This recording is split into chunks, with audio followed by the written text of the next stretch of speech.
Hey guys, today I'm going to be working on a set of note cards and I'm going to be using this stamp set by Tim Holtz, and it's a Stamper Anonymous stamp set, and it's in a design called Botanical Sketch.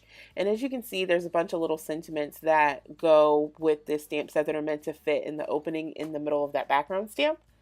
Now, this stamp set actually comes with an acrylic block. So I'm going to attach the background stamp to that acrylic block and just use it instead of pulling out one of my larger blocks. And I'm going to be stamping the background stamp on a piece of crumb cake cardstock. So I have it cut so it's a top folding card, and I'm prepping it using my embossing buddy. And I'm just going to protect the top portion of the card using a piece of post-it note paper. So that way when I stamp this image in Versamark ink, it doesn't go across the fold. And you can see that I'm going to end up working my fingers back and forth across this stamp set several times, but unfortunately I'm still going to end up having a gap. Normally I would just start over, but I decided in this instance to just roll with it and stop being such a perfectionist.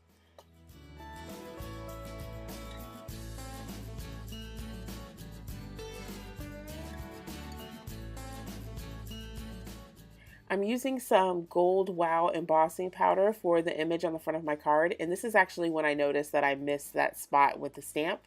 When I was dumping the powder and then finally heat setting it with my heat tool, you can see there's a little section in the bottom right hand corner that I didn't quite get a clear impression, but I decided to just roll with it. To color in the image, I'm using some Saie watercolor markers, but I'm not actually going to use any water with this card.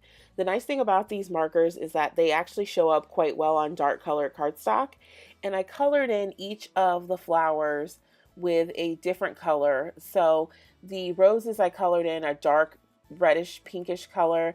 Then I went back and I used a lighter pink to color in some of the other flowers, and as I continued coloring I just pulled in more colors.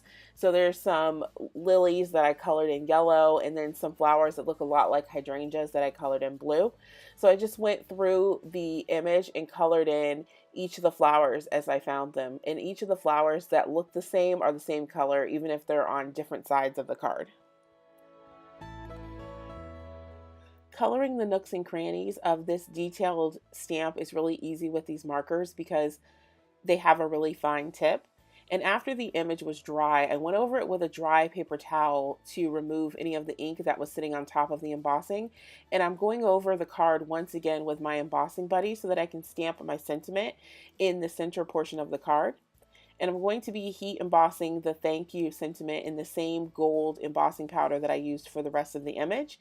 Except when I go ahead and I heat set this time around, I'm going to focus the heat just on the center so that I don't remelt any of the previous embossing powder.